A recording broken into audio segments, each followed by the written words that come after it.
The Trump administration, if they're running and they said, we're going to go to Home Depot and we're going to arrest all the people at Home Depot, we're going to go to construction sites and we're going to just like tackle people at constructions. I don't think anybody would have signed up for that. They said, we're going to get rid of the criminals and the gang members first, right? And now we're seeing like Home Depots get raided. Like that's crazy. This is what they're doing. This is from the LA Daily News. LA raids rattle California home building industry. 41% of the workforce are immigrants. Southern California home builders see tight labor market worsening as the Trump administration continues with military deployment in LA. They're at Home Depot. At Home Depot, ICE raids terrorize workers who help build LA. They just come and grab you. Also, ICE raids derail Los Angeles economy as workers go missing. So here's what Joe Rogan. So Los Angeles was already struggling to revive its fragile economy after the most destructive wildfires in its history erupted 6 months ago. Now, immigration raids are driving workers crucial to the rebuilding into the shadows. Framers and landscapers are abandoning job sites. Renovations of retail shops have stopped midway. Real estate developers say they're struggling to find crews to keep projects on track in a sector that relies heavily on immigrant labor. Here's what Joe Rogan has to say about it. I don't think the Trump administration, if they're running and they said, we're going to go to Home Depot and we're going to arrest all the people at Home Depot, we're going to go to construction sites and we're going to just like tackle people at constructions. I don't think anybody would have signed up for that. They said, we're going to get rid of the criminals and the gang members first, right? And now we're seeing like Home Depots get raided. Like that's crazy. So I agree with that. Nobody. I don't think people voted for that. But here we go. He's got. There's two things that are insane. One is the targeting of migrant workers, not cartel members, not gang members, not drug dealers, just construction workers showing up in construction sites and raiding them. Gardeners. Yeah. Like really? Or Palestinian students on college campuses. Or not, like there's a did you see this video of this Turkish students at Tufts University that wrote an essay, and then there's a video of like ICE agents, like I don't know. Is that the woman? Yeah. What was her essay about? It was just critical of Israel, right? Just critical of Israel. Yeah, I mean, and that's enough to get you kicked out of the country. Yeah. There's a long history of anti-colonial activism in U.S. colleges, that led to South Africa changing and all of that. And I think this is a continuation of that. So there's Joe Rogan feeling chagrined over the way Trump is implementing his immigration policy. I feel the same way. I think most of the people in MAGA wanted them to go after the criminal element first, and they went after people writing op-eds first. No, I totally agree. And it's like he's taking a sledgehammer to something that needs a scalpel.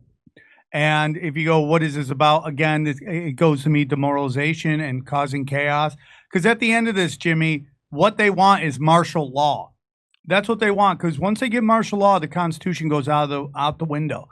They want to totally throw our constitutional rights, go to martial law where everything is on lockdown. And the best way to get that is social chaos. So now we all have friends who are like came here as immigrants, and we all have people that work on our houses and all that stuff. And again, the Home Depot people aren't doing anything. And then we hear these stories about cartels and foreign military people coming in. But are those ones being grabbed? No, it's peaceful people. And Latinos are a big part of Los Angeles culture, and I love them. They bring great flavor to the country, and this is all meant to demoralize. It's all psychological warfare.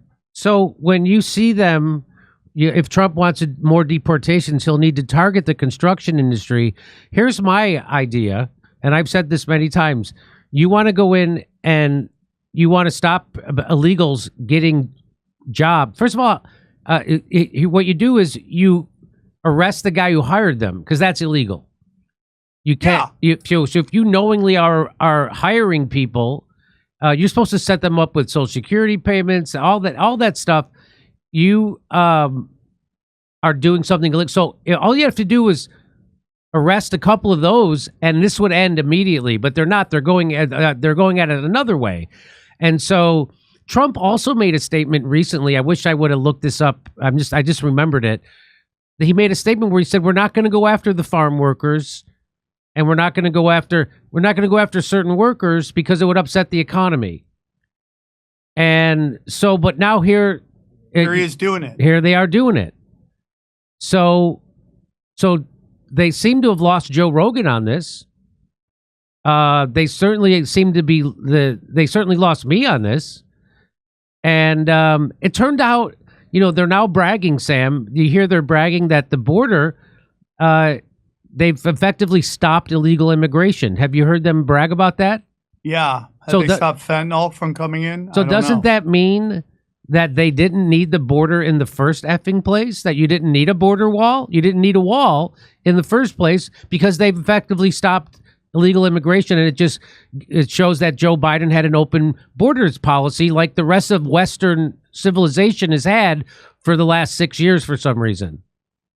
Yeah, it's all, again, psychological warfare, dude, and it doesn't make any sense, and they don't seem to be going after the right people, and it's demoralizing. And it's like, we have good friends who are here who have, like, you see them arresting people been here 23 years. Like, that person seems assimilated at this point and a citizen. I don't know why it would take somebody over 23 years to become a citizen. It's kind of crazy. And then they're trying to bait and switch them by getting them to sign up. Like, if you leave now and you can sign up for this thing, you might be able to come back. Good luck with that, man.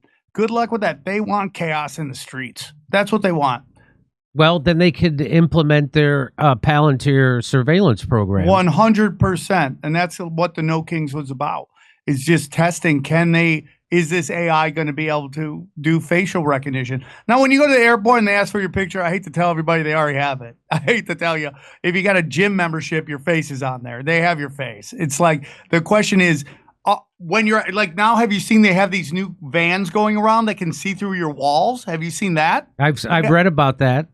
Like, that's what we're talking about. Like, needs to be a time where we have our personal privacy. If I'm at the airport, you want facial recognition, like, there's nothing I could do about that.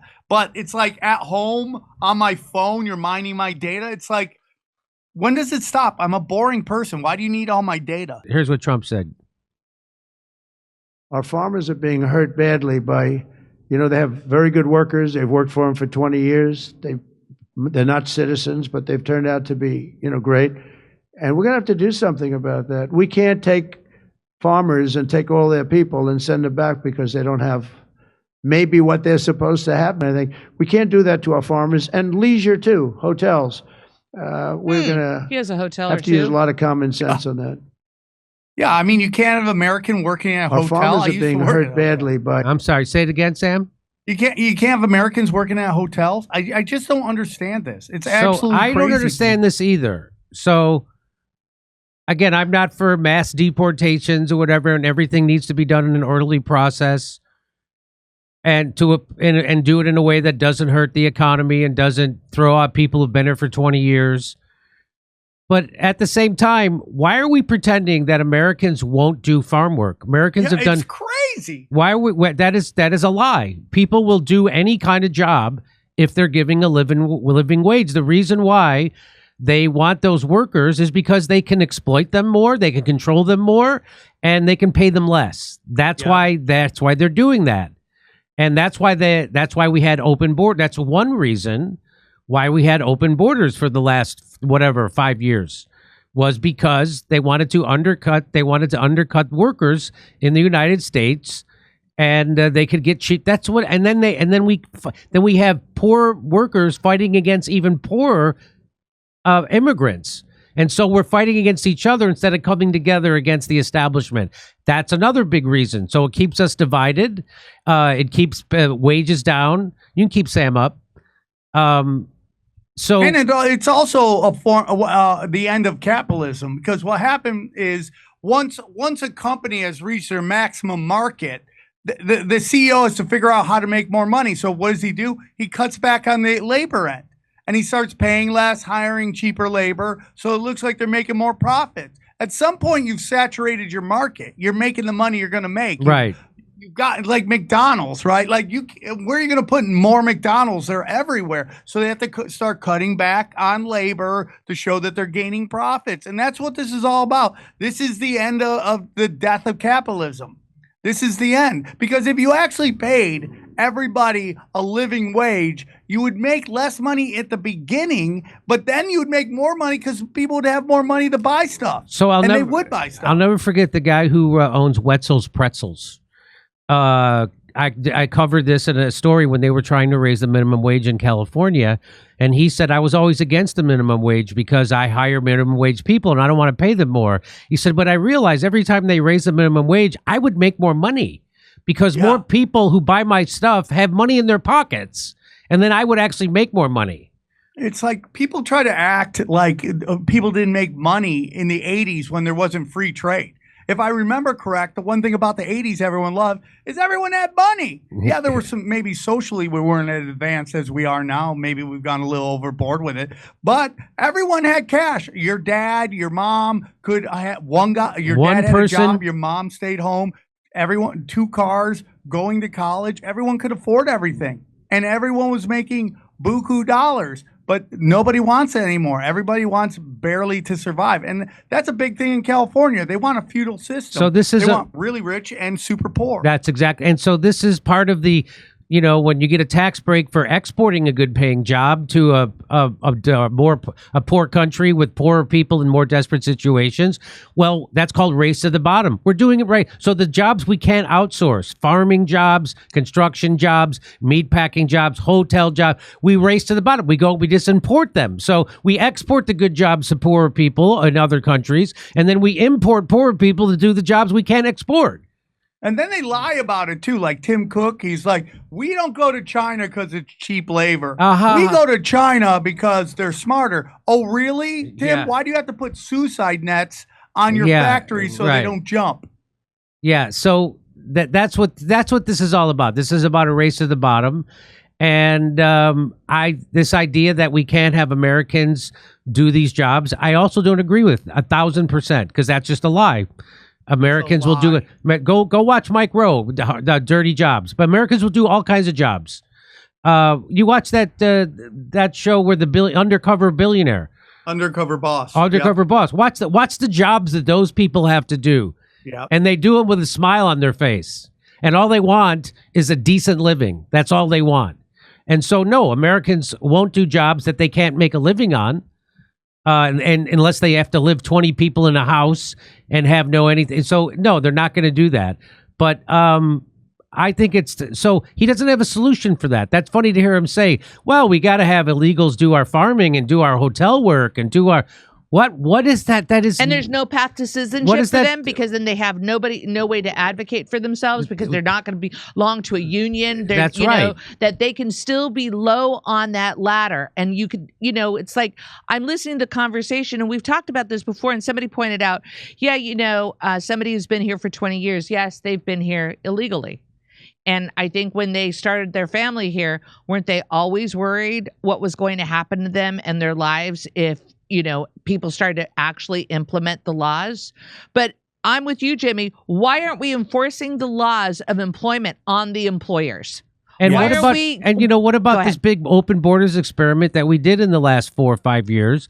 Why can't we start with those people? Why do we have to start with people who've been here for 20 years? Why do we got to do that? People who are part of our community. Why can't... So Trump is not, again, like Joe Rogan pointed out, he's not doing it in the way that's logical that anybody thought that he would be doing. And they deported guys who served in the military. And I have a major problem with the military industrial complex, but that seems like a sacrifice worth giving somebody citizenship. I didn't know that either. It's ridiculous. I didn't know they deported people who served in the military. Yeah, there was like a family of 5, and like 3 of them were in the military, and they grabbed them. So those aren't the people, just like Joe Rogan. We wanted you to go after the criminals and the gang members and the cartels, the foreign military people, all that stuff. Not the workers, not the people who are working, trying to make a living and take care of their families. Or how about Trump goes, yeah, we're going after these illegals working on the farms. Maybe these farmers, and I know farmers are going through it. I'm not anti-farmer at all. I'm very pro-farmer because I think they want to control our food supply as well. But, hey, man, why don't you hire some Americans?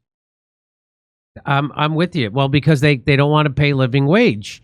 And they go, well, the guy next door is using illegal immigrants and paying less, so I won't be able to compete. But right now we're run by big agri anyway. It's not like family farms. Yeah, right? And when I was a kid, working at Burger King or McDonald's was a high school job. Now you see people there as a career because there's no jobs out there. That's right. Okay. All right, Sam, you got to go? Yeah, I got you. Okay, thanks for joining us, Sam. Everybody check out Tinfoil Hat Podcast. Go to the Dojo Comedy Club somewhere outside of New York. We can't tell you exactly where. It's in New Jersey. It's in Morris Plains. It's called the Dojo of Comedy, and you guys would love it, dude. It's a little kill box, and I love you guys. Thanks for having me on anytime, all the time. Okay. Sam Tripoli. Hey, come see us on tour. We're going to be in Toronto, Red Bank, New Jersey, Northampton, Massachusetts, Concord, New Hampshire, Oxnard, California, Rutherford, New Jersey, New York, Edmonton, Calgary, and Vancouver. Go to jimmydore.com for a link for tickets.